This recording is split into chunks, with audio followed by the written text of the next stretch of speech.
Good afternoon, everyone. Afternoon, everyone. Thank you. It's always better the second time. I'm going to be presenting on behalf of some of the colleagues that worked on this, how we used geomapping to try and improve case detection for TB in South Africa. My name is Jepson Zingware. I'm presenting on behalf of the rest of the team that's highlighted on the slide. Just to declare, I don't have any conflict of interest with regards to this current presentation.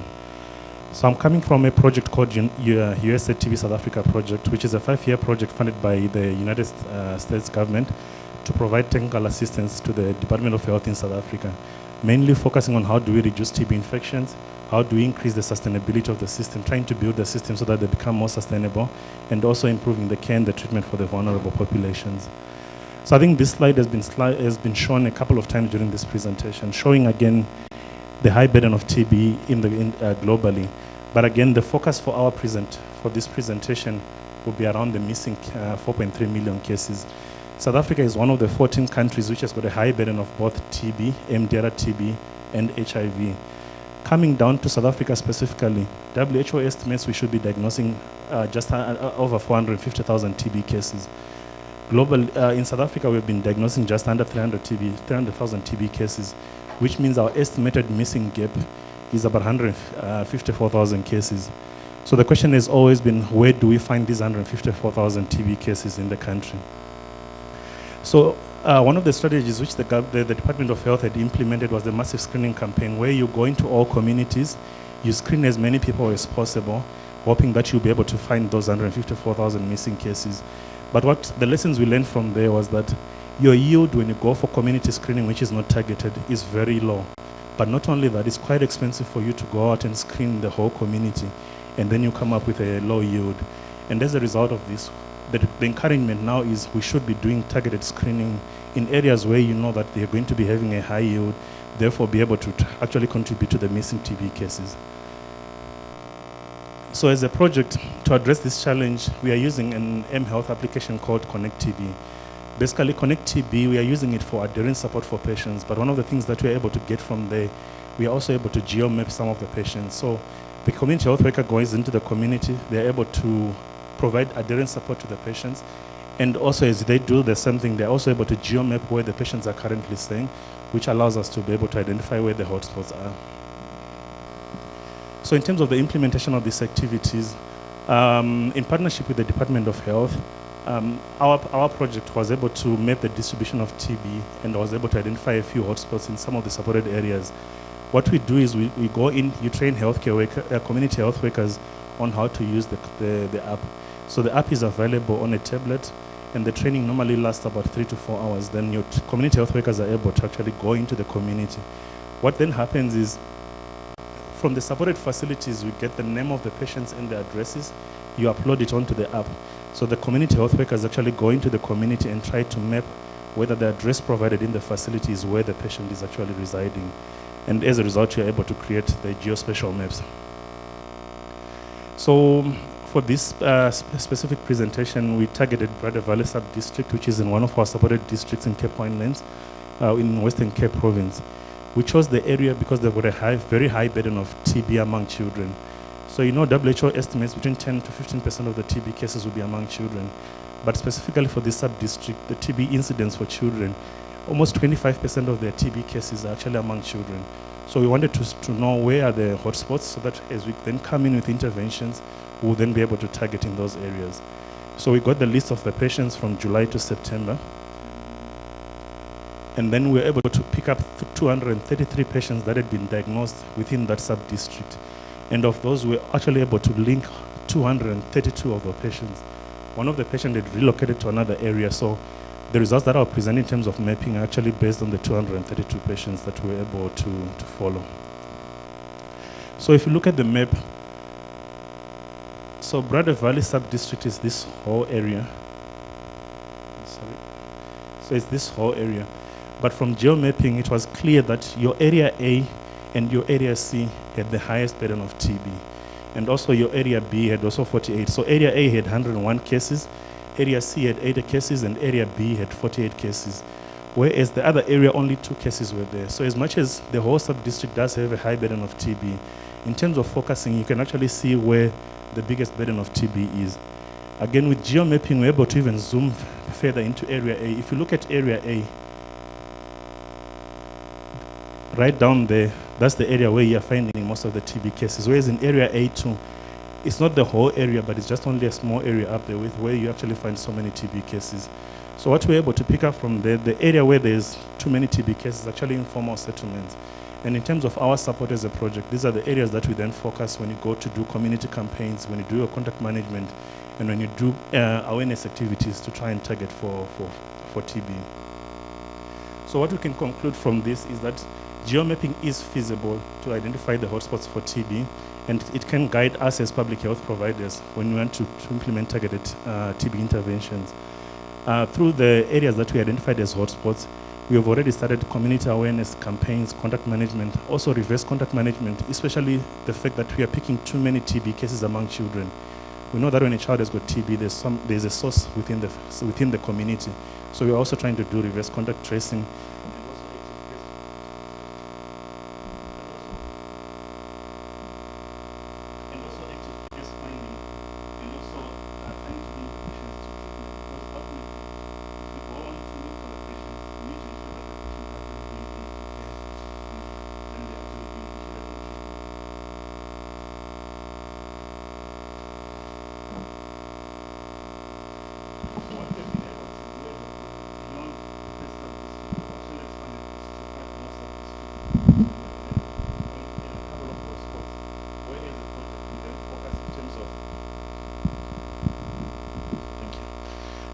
So like I was saying, what we have done after the geomapping, we've gone into the areas. That's where we intensify our awareness campaigns. We also do contact management, including reverse contact management, especially that in this area specifically, we have many children who have got TB, and also trying to ensure that for those cases that are being diagnosed, they're actually being linked to care, and they're then being followed up in the treatment program. Beyond this project, this first district, we have also been able to expand the contact management to 5 more sub-districts. And through these activities, these are the areas that we then work together with the department as a way of focusing contact TB screening. And we're actually picking up higher yields as compared when you go to the general population. Just to acknowledge the staff from the Department of Health, both at national, provincial, and the district. Also the facility level that have been working with us. Also USAID, also USAID Southern Africa, and TB South Africa project staff and colleagues from ERC. Thank you.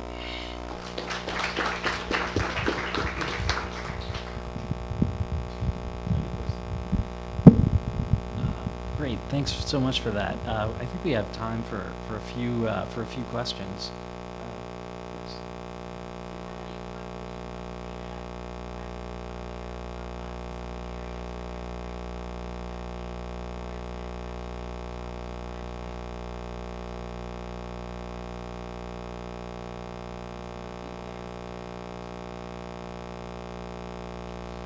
So the way we've been doing the contacts, if you have got 100 TB cases in a facility, we've just tried to track them back to where they're actually staying.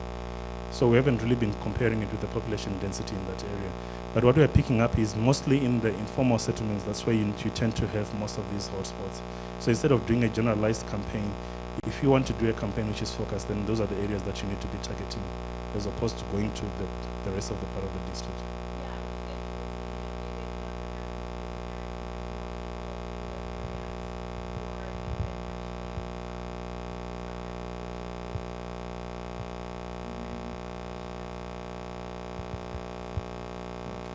It's a good suggestion. I think we'll try to also take that into consideration.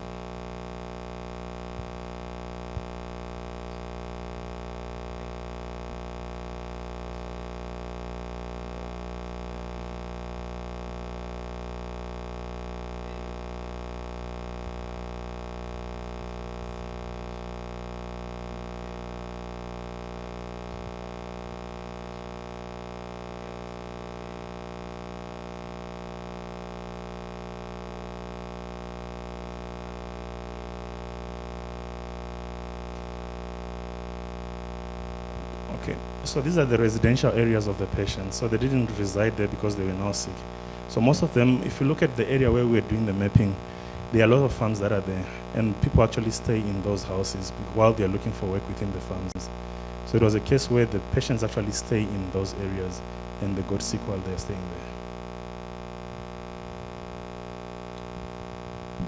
there. Thank you.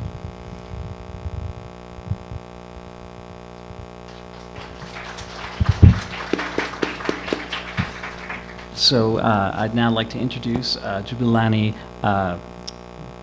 Nikayana from South Africa, who's going to talk to us about mycobacterial load at health facility level.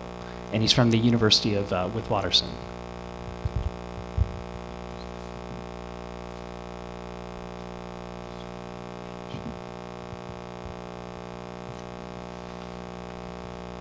Good afternoon.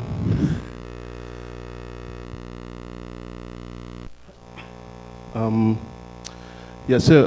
going to talk about the work that I'm presenting here is part of a big study that we are doing to utilize a routine lab data linking with another routine data to identify some of the hotspots. So South Africa, as many of you know, has a high burden of TB. It in 2015 was ranked as the 5th highest number of incident cases of TB worldwide. But what is important to note is that there is no single TB epidemic in South Africa. It's very greatly geographically. So one of the provinces where we're working is Eastern Cape Province, which is one of the 4 provinces with the highest TB incident in South Africa. In 2015, it was estimated at 692 per 100,000. In South Africa, the TB epidemic is driven by active transmission. So this kind of work tries to contribute in getting to understand where is the epidemic so that we can come up with appropriate responses. So the aim of the study was to estimate a mycobacterial burden using expert city values of all cases in the Eastern Cape. And the second aim was to estimate spatial temporal patterns of the mycobacterial burden. So most of you may be familiar with the GeneXpect and how it works, and then that's your a diagram on your left. But on top of GeneXpect giving you the results for TB, it gives you more information about the characteristics of the mycobacterium in the samples. So the diagram on the right shows the CT values, which it's the characteristics of the sample that is being tested on GeneXpect. So we use the formula that was developed by Blackmore and et al.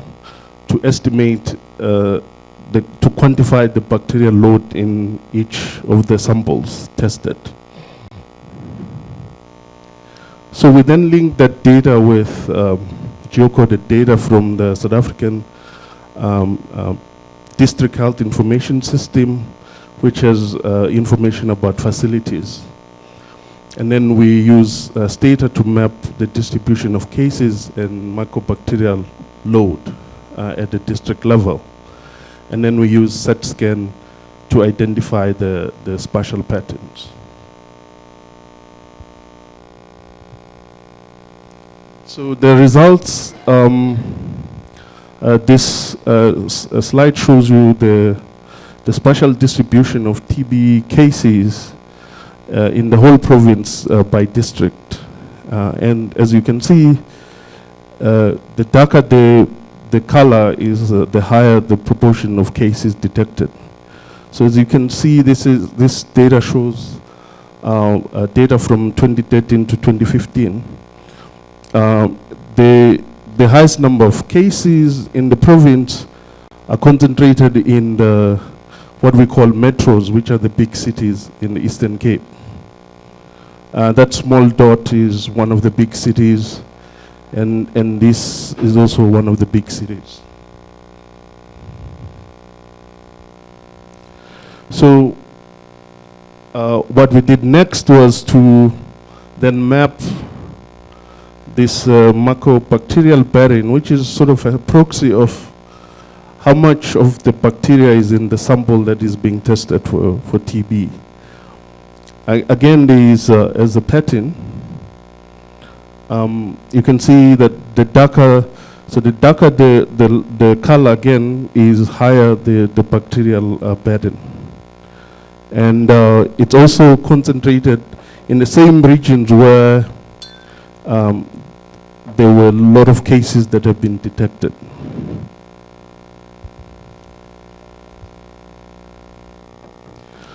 We then move on to test if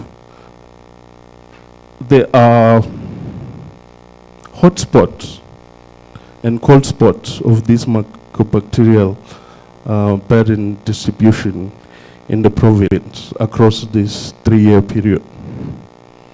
And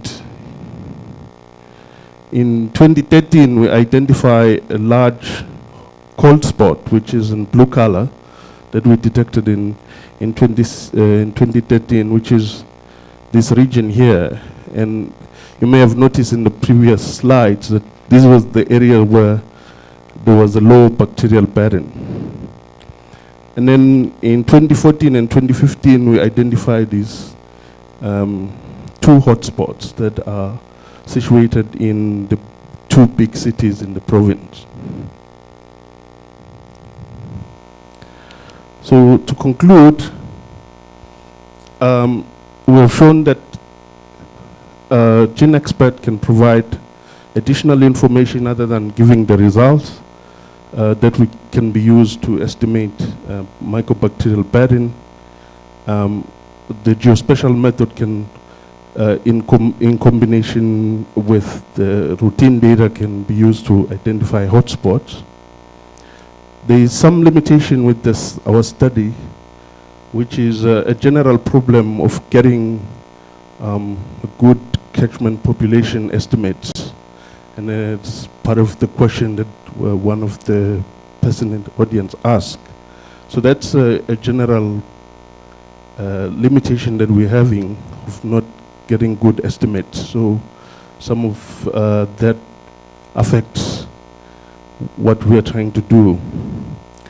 But despite this limitation, combining routine data and geospatial method has the potential to be used as an effective tool for TB surveillance, so that we can design targeted intervention to improve control.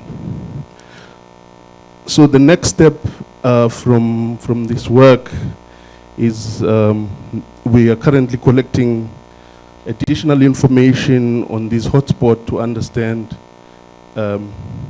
what are the factors associated with what we have observed. So I'd like to acknowledge some of my colleagues that I've worked with on this work, and as I said, the work is funded by NIH. Thank you. Thank you. So we have time for a few questions.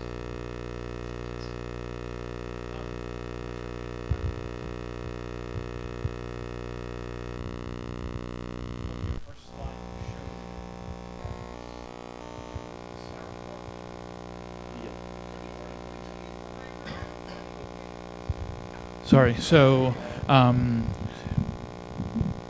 this map that he's showing here, the sort of pinkish color one that's all the way down to the bottom left, that's Kakadu district, or now Sarah Bartman. Yes. And in other data in the country from the district health barometer, it shows that that's one of the highest impacted district. So I'm just wondering how your map is showing that it's lower burden when in fact I think the district health barometer says it's about 1,100 per 100,000 population. So I'm just wondering what the discrepancy Yeah, is. the discrepancy could be explained by these are laboratory confirmed TB cases. So I think the estimate you're referring to is notification data, which include all the cases that people have been treated for TB, it may not necessarily been confirmed by lab.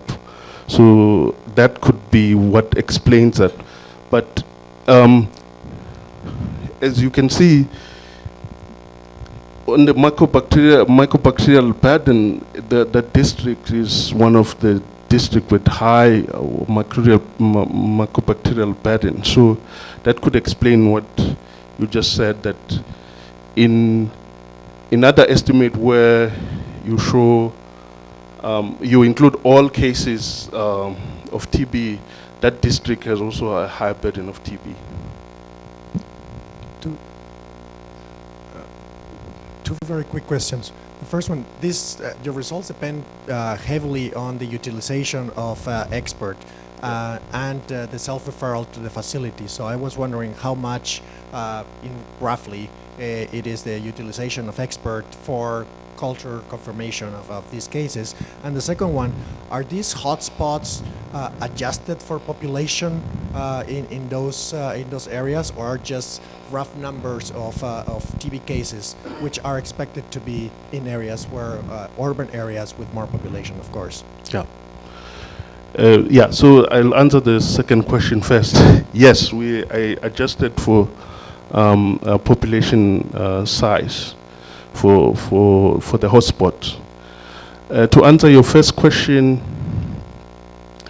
I would say South Africa rolled out GeneXpert in 2011, and almost all facilities now use GeneXpert. So the use has increased of testing. It almost now in South Africa, most of the TB cases, if there is a sample collected from a patient, it will be run on a GeneXpert. So that's why we are presenting from 2013 to 2015, because when it was rolled out in 2011, it didn't cover the whole country. So from this year, almost every facility is using GeneXpert. Thank you. So let's move on to our next talk.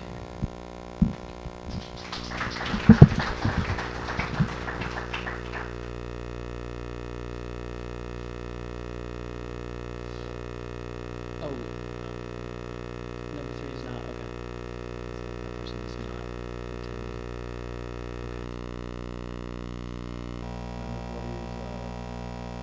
So I'd like to welcome Tom Sumner from the London School of Hygiene and Tropical Medicine to talk about cost constraints in TB modeling.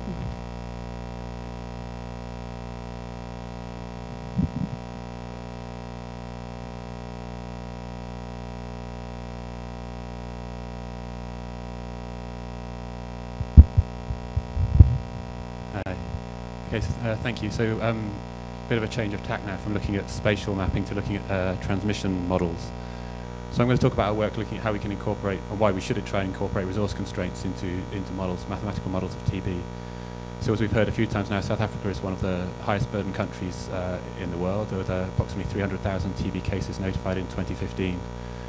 And case finding in South Africa has historically relied on passive presentation of patients to health facilities, and this may result in long delays to diagnosis. So there's need for alternative strategies, and some people have mentioned some of these community-based screening, for example.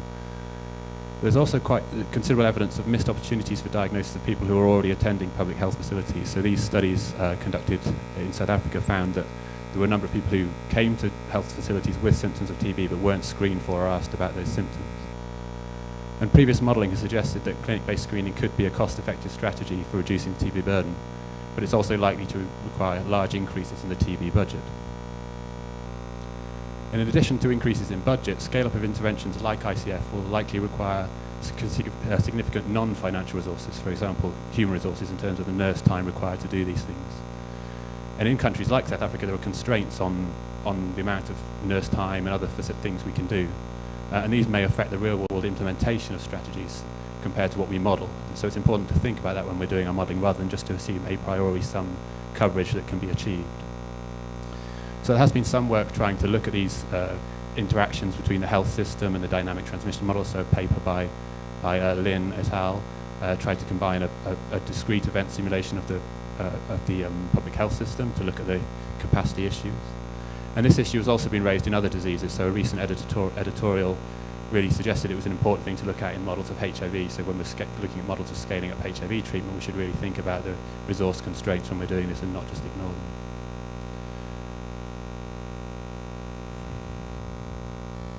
So what we wanted to do was to try to develop a relatively simple approach to incorporating resource constraints into our models, both to demonstrate that it's feasible to do and to illustrate to the decision makers that we were working with the importance of considering these issues. And we did this using case finding as an example. And we aimed to both estimate the resource needs of a number of different strategies and to estimate the impact of interventions whether we considered these constraints on these resources or not. So a quick overview of the process we used. We used a dynamic transmission model which we calibrated to available TB data in South Africa. And then we simulated a number of interventions at some assumed full coverage that we discussed with the Department of Health. Then once we'd done that, we estimated the resource needs of those different strategies and the impact of those strategies, assuming there was no constraint and that we could achieve those coverage targets. We then considered a number of different scenarios for the future resource availability and then re-simulated our interventions by reducing the coverage so that we were in line with those resource constraints and compared the impact with and without those constraints. So this figure on the left just shows a schematic of the model we used. It's a fairly typical of a number of transmission models of TB with susceptible people, infected people, and people with disease. And the model also included details of age structure of the population in South Africa, HIV and ART, and also tried to capture some of the current practice of the TB control program in South Africa. And then the figure on the right here is showing the fit of the model to data. So this is our fit of our model to incidence and mortality estimates. Here the shaded areas are the WHO estimates and the lines of the model output. So the model is able to fit to both the overall burden and the disaggregation by HIV. And then on the bottom, showing the fit to the reported notifications and also to reported estimates of the screening volume, the testing volume from lab data in South Africa, showing that we're kind of capturing reasonably well the current levels of testing and diagnosis that's going on. So we wanted to focus on this idea of facility-based case finding, and we explored a number of different algorithms. And this is just a schematic showing a cartoon of the current diagnostic algorithm in South Africa. So as others have mentioned, the first-line test for most people who are picked up with symptoms should be a gene expert, although there's evidence from lab data that there is still some use of smear microscopy.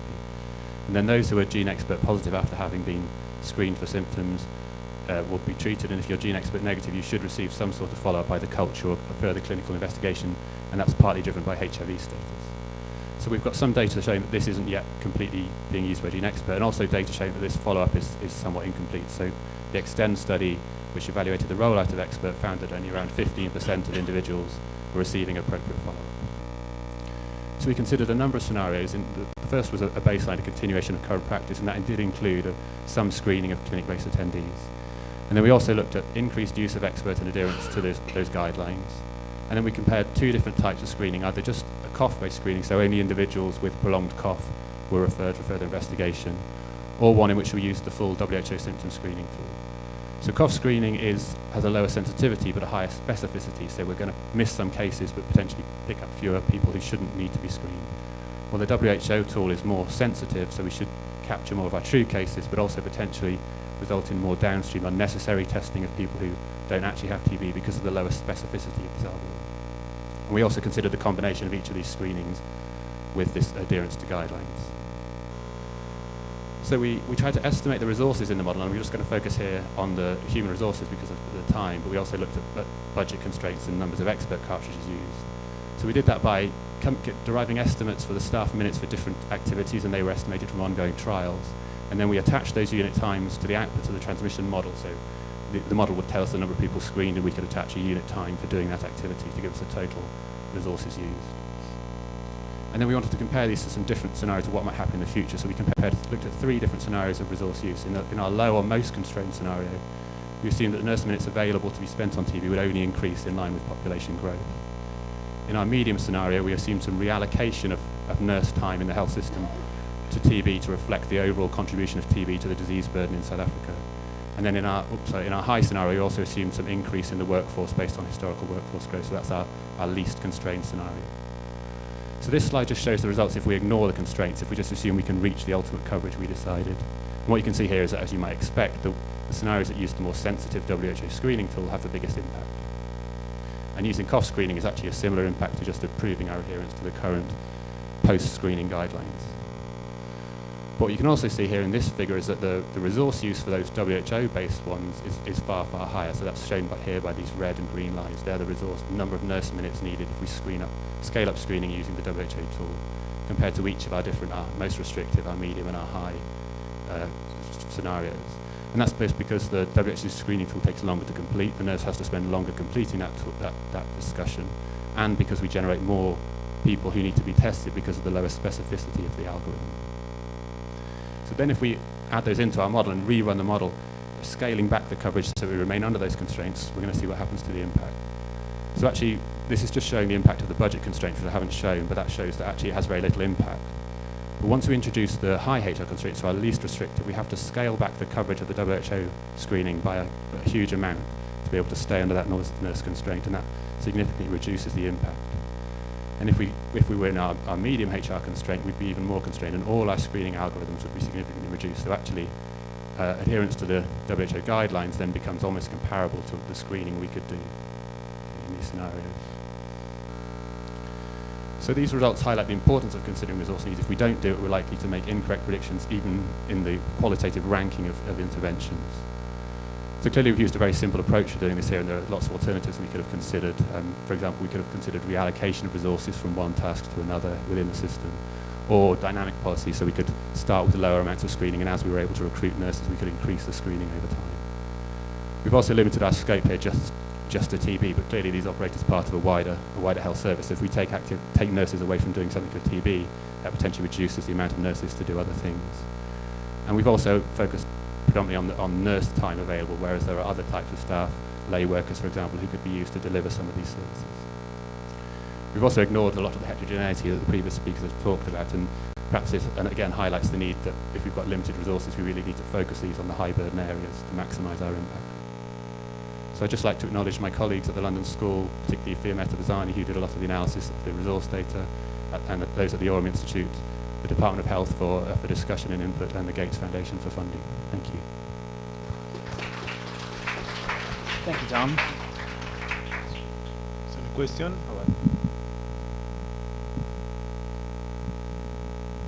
No questions? Yeah, there's one.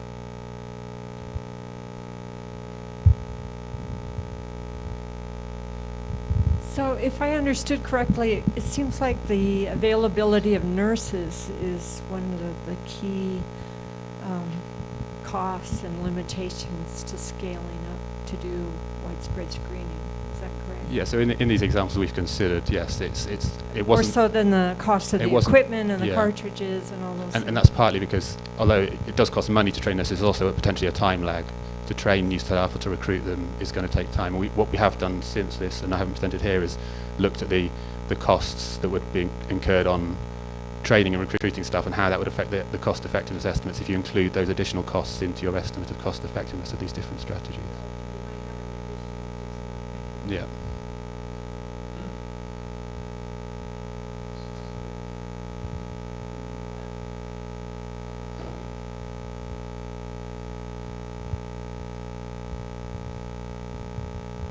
Thanks, Tom, for that presentation. I just wanted to get clarity in terms of the flexibility of the model itself, taking into consideration new interventions, for example, in terms of integration of services, and with the staff that is there doing integrated work rather than spending time on programmatic interventions.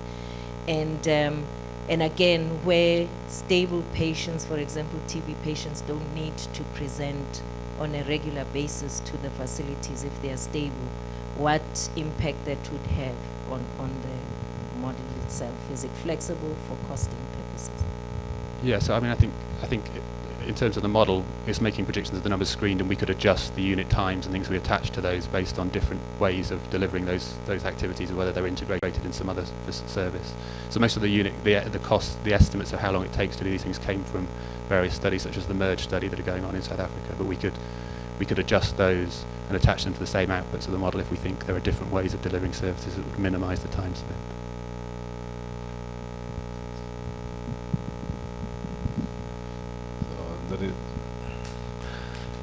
Thank you. Good afternoon. I'm Meredith Brooks, and I am going to be presenting some of my dissertation work looking at how to improve analyses of MDR-TB cohorts using predicted survival. One of the things I'm going to discuss is a situation in which a common analysis method is inappropriately applied to MDR-TB cohorts and kind of how that biases treatment results. I have no conflicts of interest. MDR-TB cohorts are often limited by a lack of survival data due to limited resources to follow patients for longer. When analyzing MDR-TB cohorts to assess these treatment effects, we often see a reliance on the initial treatment outcome. Cox proportional hazard models are commonly used to analyze MDR-TB treatment cohorts. And in these analyses, when we have limited survival data, patients typically contribute either time to the event, which we often see as death, or time to one of the other non-death initial treatment outcomes, such as cure, completion, failure, etc. Relying only on the initial treatment outcome in the Cox models leads to observations being censored from the data at the time of the non-death treatment outcome. Here we see that because survival after the initial treatment outcome is unknown, both the red and the green observations, where it says cure and treatment failure, are censored from the data set at the time of that initial treatment outcome. This is problematic because one of the main underlying assumptions of the Cox model is that of non-informative censoring, meaning that censoring is independent of the event. Under this assumption, when observations are censored from the data, they are assumed to be at equal risk of death as all at-risk individuals that are remaining in the cohort at that time. So, some previous work I've done, I used a cohort of patients with MD.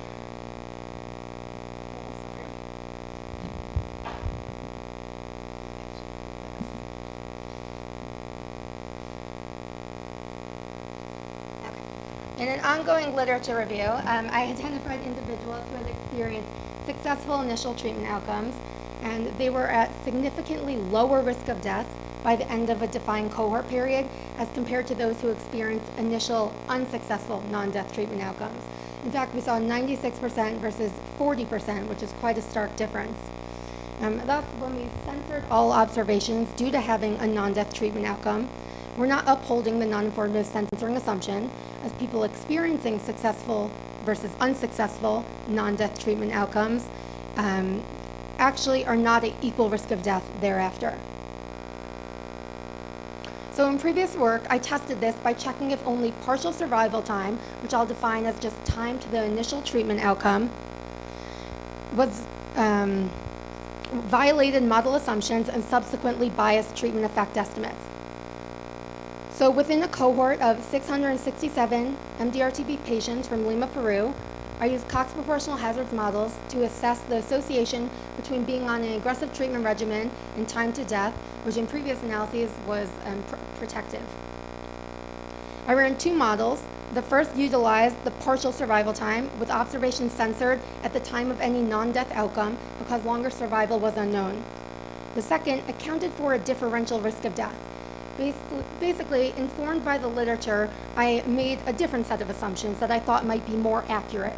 I basically said that anyone who had a successful treatment outcome, I was going to extend their survival time to the end of the cohort period, while anyone who experienced an unsuccessful non-death outcome was treated as per usual and censored at the time of the outcome.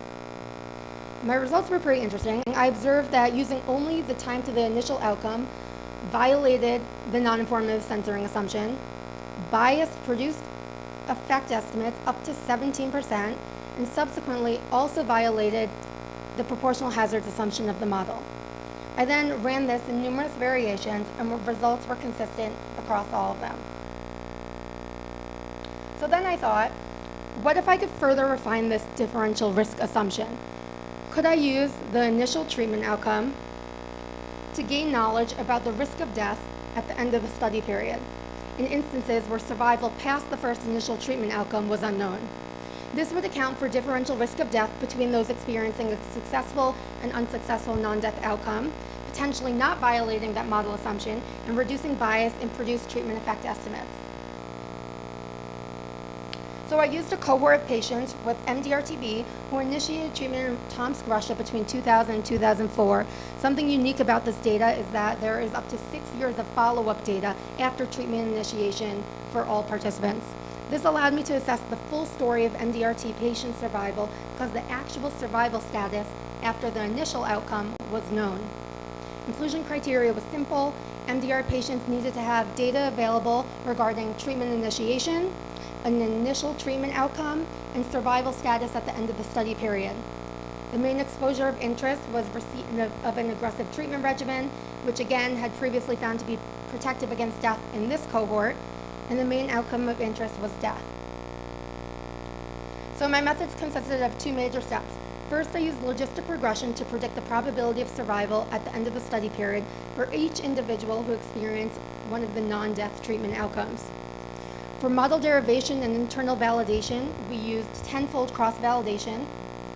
Once survival probabilities were obtained, I simply changed the survival status of individuals depending on whether they were predicted to remain alive or predicted to die at the end of the study period. My second step was using Cox proportional hazards models to assess how the incorporation of the predicted survival influenced effect estimates. I ran 3 models, all assessing the association between receipt of an aggressive treatment regimen and time to death. Model 1 used the standard censoring assumptions and censored observations at the time of the initial treatment outcome, regardless of whether the outcome was successful or not. I'll call this the conventional method that we've been looking at so far. Model 2 incorporated the predicted survival status I described, and Model 3 incorporated the true end of study survival status, which for now I'll call my gold standard model. I then compared hazard ratios produced for the treatment variables across all 3 models. A total of 638 individuals with suspected or confirmed MDR-TB were enrolled. 614 had confirmed MDR-TB. The longest time from treatment initiation until the initial outcome was 1,293 days, which is how I defined the duration of the study period. 447 eligible participants were included because I was able to ascertain their survival status at the end of the study period. Of those, 83% received an aggressive treatment regimen at some point during MDR-TB treatment.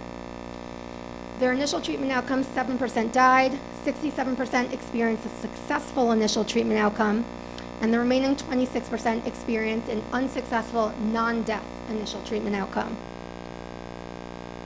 Of the 299 successful initial treatment outcomes, all except 1 individual remained alive by the end of the study period. However, of the 118 unsuccessful non-death outcomes, only 57% remained alive by the end of the period. Again, this highlights that differential risk of death that we had previously seen in the Lima cohort and in the reported in the literature. In assessing the association between the aggressive treatment regimen and time to death using the Cox models, we obtained significantly different results depending on what model we use.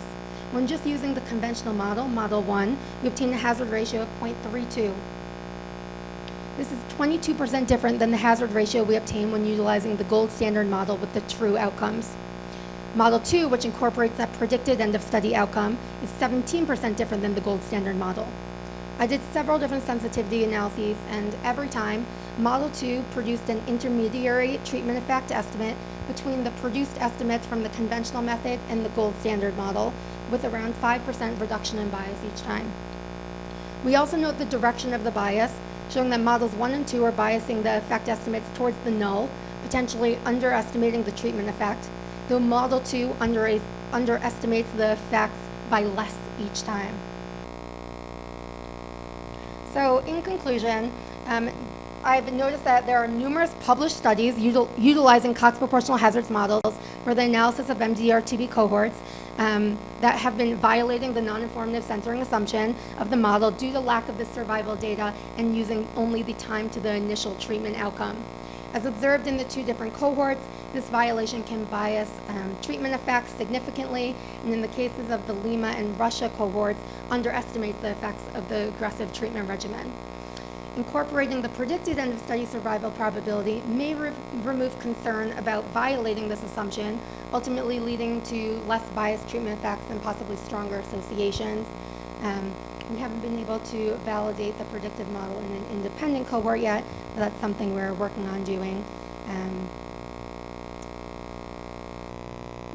And I would just like to acknowledge my co-authors on my team at Northeastern University, Harvard Medical School, and Partners in Health. Thank you. Thank you, Dr. Milstein. There are some questions over here.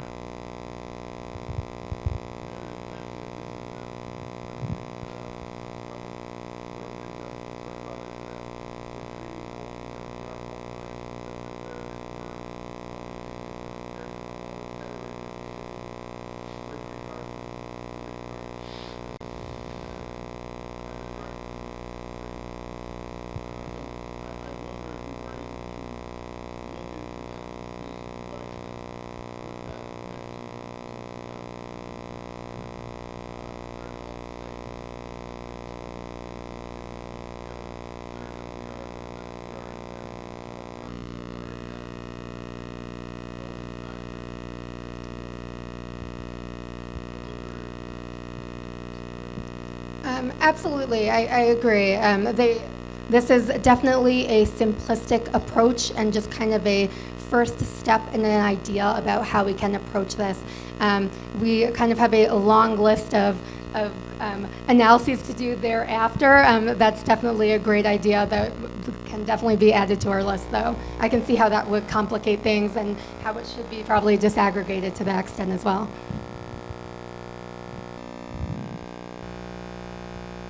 Okay, thank you very much, Dr. Milstein.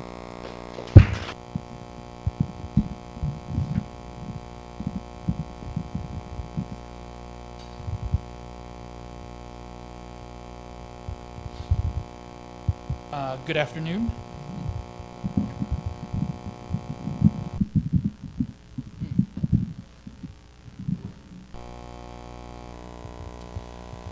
So in 2015, WHO estimated that South Africa's TB incidence was 834 per 100,000 population, and in that same year, South Africa estimated its incidence to be 593 per 100,000 population.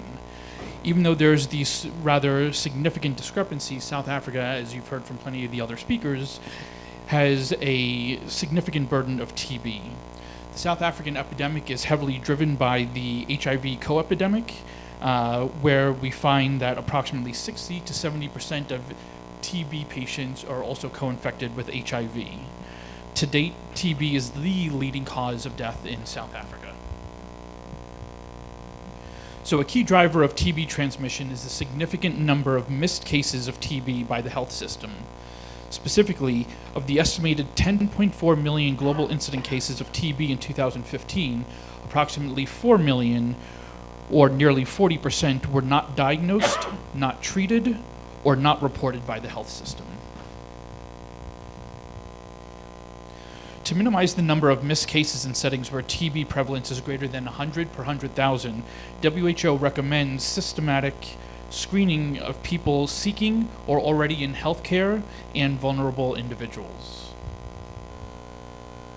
Factors associated with missed TB cases include an individual's health-seeking behavior, structural barriers such as poor access to health service and testing, insufficient diagnostic sensitivity to detect TB, especially among those co-infected with HIV, and the health system's failure to identify individuals presenting to clinics and symptomatic for TB. Our research was aimed at investigating the magnitude of missed cases of TB by the health system. The objectives of our study were to estimate the proportion of individuals presenting to the health system with TB-related symptoms but not screened for TB, to estimate the number of missed cases of TB due to lack of screening, and to estimate the number of missed cases of TB due to a lack of testing. So this is a map of South Africa's 9 provinces. We conducted our study in Buffalo City Metro, or BCM, Health District, which is located in the Eastern Cape Province. BCM has a TB incidence of 743 per 100,000 population. Its TB HIV co-infection rate is approximately 45.7%. Its loss to follow-up after treatment initiation is 8.3%, and its treatment success rate is 73.3%. Of those with TB, 7.5% exhibit RIF resistance. Ultimately, these programmatic indicators reveal an underperforming TB program. We conducted a cross-sectional study from March through December 2015 amongst primary healthcare clinics, or PHCs, in BCM. The district's 78 PHCs were stratified by sub-district and urban-rural location, resulting in 6 strata. Using probability proportional to size sampling method, a total of 20 clinics were randomly selected, with all stratum being represented. We enrolled at a 1-to-1 ratio individuals exiting clinics after seeking care for either their TB-related symptoms or for other reasons.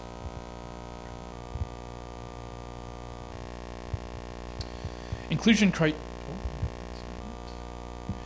criteria included adults age 18 or older who were not currently on TB treatment and screened positive for a cough of any duration, fever, drenching night sweats, or unintentional weight loss. These symptom screening questions were adapted from the South African National TB Guidelines with the assumption that HIV status of the participants was not known or not disclosed at the time of recruitment. The basic study flow is presented here. Specifically, individuals exiting the clinic were approached and screened for eligibility by study staff.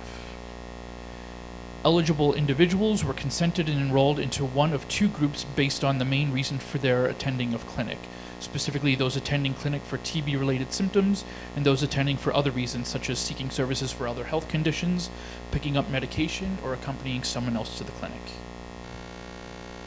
A structured questionnaire was administered by study staff, and a sputum was collected from individuals who had not submitted sputum in the facility.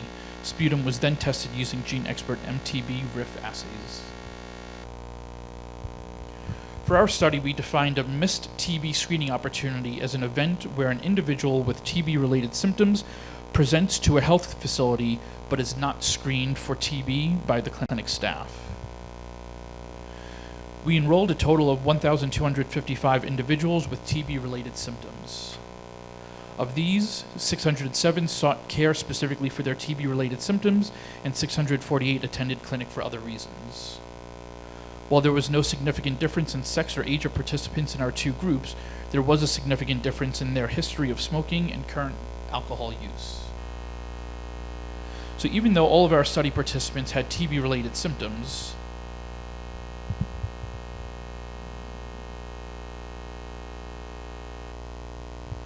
49.9% were not screened for TB by the facility staff.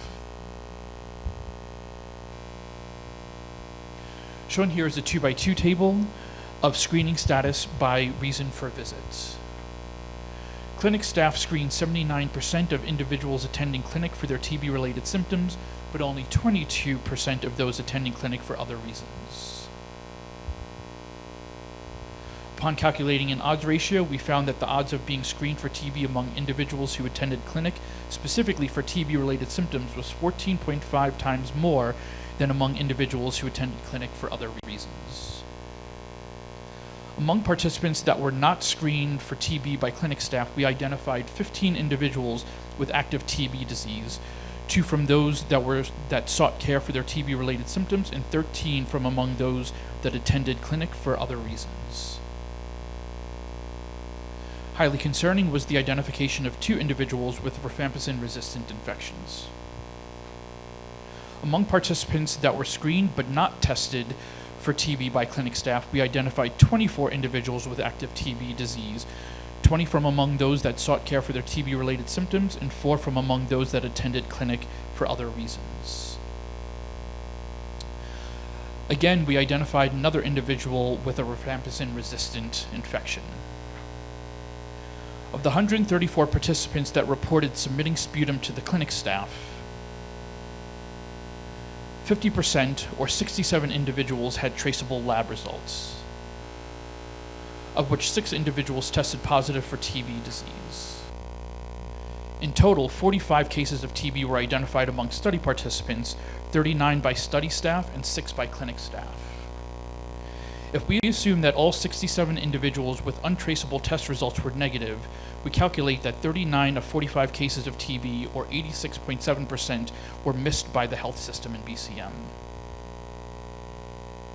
If we assume that the prevalence of TB amongst the 67 untraceable specimens was equivalent to the upper confidence interval of specimens tested through the clinic system, we estimated that 7 additional cases of TB would have been identified. This would result in a total of 52 cases of TB amongst our study participants. In all, we estimated that the proportion of TB cases missed by the health system was 62.9 to 78.6% amongst those attending clinic for TB-related symptoms, and 89.5 to 100% among those attending for other reasons. In summary, half of the individuals with TB-related symptoms were not screened for TB. More than half of our study participants that tested positive for TB were screened but never tested. Cases of RIF resistance and a large proportion of drug-sensitive TB cases were missed by the health system. We recommend that clinics in high-burden communities implement universal screening for all individuals presenting to their health facilities, that clinic staff collect sputum from all individuals that screen positive for TB-related symptoms and can produce a sputum, and that further investigations into clinical decision-making regarding the testing of TB symptomatic individuals be performed. Thank you very much.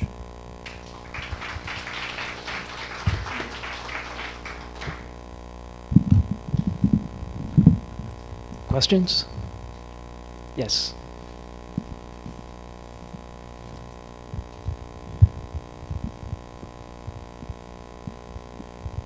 Thanks for that presentation. That was great and alarming.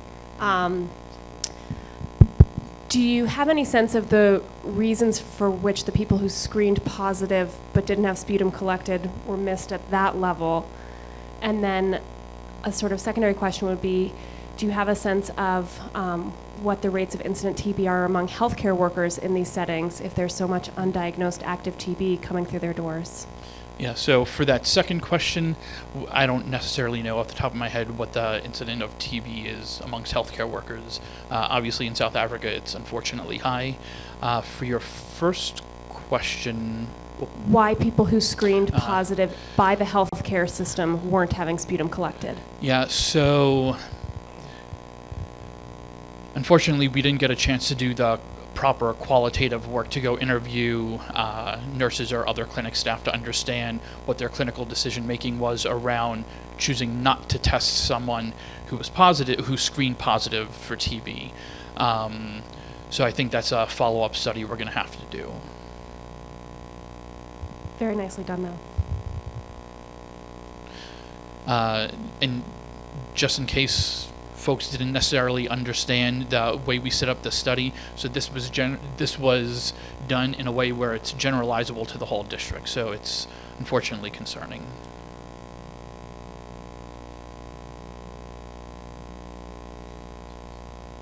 Great, okay, thank you.